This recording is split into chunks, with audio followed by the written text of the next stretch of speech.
उलझनों का समाधान हूँ, कि कभी फुर्सत मिले तो जरूर पढ़ना मुझे, मैं तुम्हारी बेमिसाल उलझनों का समाधान हूँ, मैं भारत का संविधान हूँ, मैं भारत का संविधान हूँ। नमस्कार, सुनील खरात आपल्या सर्वांचे आपली जन्मभूमी महाराष्ट्रामध्ये मनपूर्वक स्वागत करते। आज मी प्रतिनिधी लोकशाहीच्या प्रस्थापनेतून कल्याणकारी राज्याची निर्मिती या विषयावर माझे मत मांडण्यासाठी इथे आले आहे। लोकशाही म्हणजेच लोकांचे शासन। भारत हा एक लोकशाही देश आहे। भारतात कित्येक प्रकार पडतात, पण आपण भारतामध्ये कशा प्रकारे सहभागी करतो या व्यवस्थेवरती वेगवेगळे प्रकार मानले जातात। पण सामान्यत लोकशाहीचे दोन मूळ प्रकार आहेत, ते म्हणजेच प्रत्यक्ष म्हणजेच थेट आणि दुसरा म्हणजेच अप्रत्यक्ष, ज्याला प्रातिनिधिक लोकशाही म्हटले जाते। भारत हा प्रातिनिधिक लोकशाही आहे, ज्यामध्ये प्रातिनिधिक लोकशाही खूप महत्त्वाची आहे। जेव्हा नागरिक एक प्रतिनिधी अधिकारी निवडतात तेव्हा ते त्यांना जाणीवपूर्वक जाणून घेतात, त्यानंतरच आपल्या मताधिकाराने त्याला अधिकारी निवडतात। भारतात डॉक्टर बाबासाहेब आंबेडकरांनी आपल्या पेनाच्या तलवारीने भारतीय संविधान आपल्याला दिले, पण त्यापैकी कलम 38 म्हणजेच राज्याने लोककल्याणाच्या संवर्धनासाठी समाज व्यवस्था प्रस्थापित करणे या कलमाद्वारे आपण या विषयाला पुढे समोर नेऊ शकतो आणि याच्यामध्ये नक्कीच उर्वरित बदल करू शकतो। म्हणजेच या कलमाचा उद्देश असा आहे की नागरिकांना अन्न वस्त्र निवारा या सोबतच सामाजिक राजकीय न्याय या गोष्टी त्यांना माहिती पडल्या पाहिजेत। यामुळे अशी व्यवस्था राज्यामध्ये निर्माण झाली पाहिजे। अध्यक्ष महोदय, आपल्या सर्वांसमोर मी आपला प्रश्न सादर करते की डॉक्टर बाबासाहेब आंबेडकरांनी भारतीय संविधान भारत देशाला दिले, म्हणजेच कोणाला दिले? ज्या राज्यघटनेवर आजची राज्यव्यवस्था चालते, मग ते सुप्रीम कोर्ट असो, हायकोर्ट असो, संसद असो, विधानमंडळ असो, मग संविधान जर आपल्यासाठी आहे पण संविधान जर आपल्यालाच माहिती नसेल तर ही खूप मोठी शोकांतिका आहे।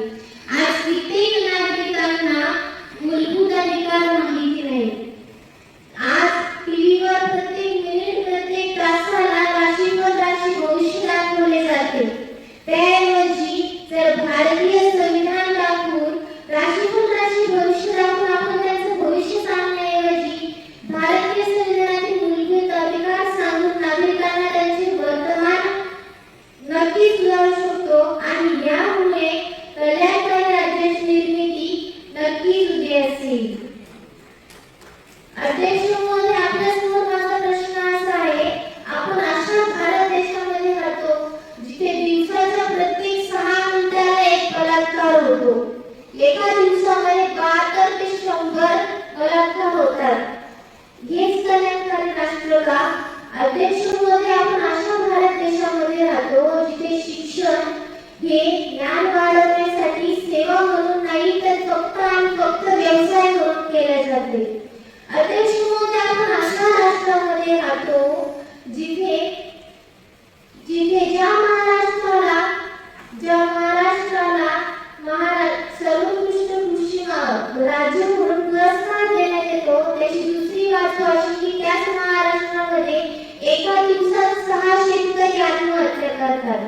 अध्यक्ष महोदय, आपण अशा महाराष्ट्रामध्ये राहतो जिथे गरीब गरजू 3,44,00,000 लोकसंख्या भीक मागून आपल्या पोटाची खळगी भरतात।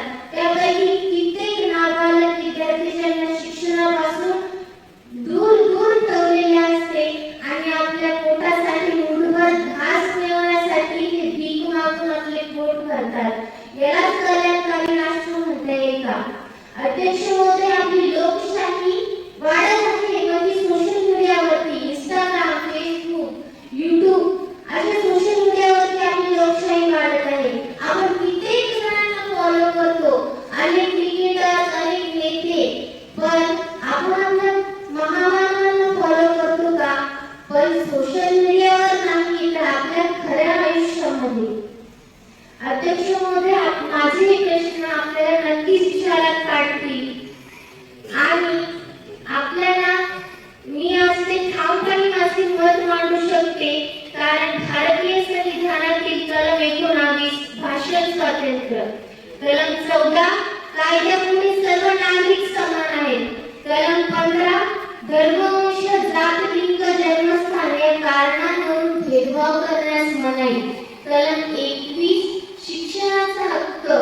असे कित्येक मूलभूत अधिकार आपल्याला डॉक्टर बाबासाहेब आंबेडकरांनी दिले आहेत. भारतीय संविधान सांगा आणि लोकशाहीला वाचवा अशा संकल्पनेतून आपण नक्कीच पुढाकार घेतला पाहिजे. किताबें हमें यकीनन रोटी नहीं देती साहब, लेकिन यह जरूर बताती है कि हमारे हिस्से की रोटी कौन खाता है. शेवटी आपल्याला एवढे मूलभूत अधिकार देणाऱ्या डॉक्टर बाबासाहेब आंबेडकरांसाठी एकदा जय भीम तर झालाच पाहिजे. जय भीम. आवाज येत नाही. जय भीम. 100 बार समझने का 100 बार आई, लेकिन महफिल में रौनक तब आई जब जय भीम की आवाज आई. जब जय भीम की आवाज आई. संविधान शरणं गच्छामि. We are Indians firstly and lastly. Thank you so much. जय भीम. जय संविधान.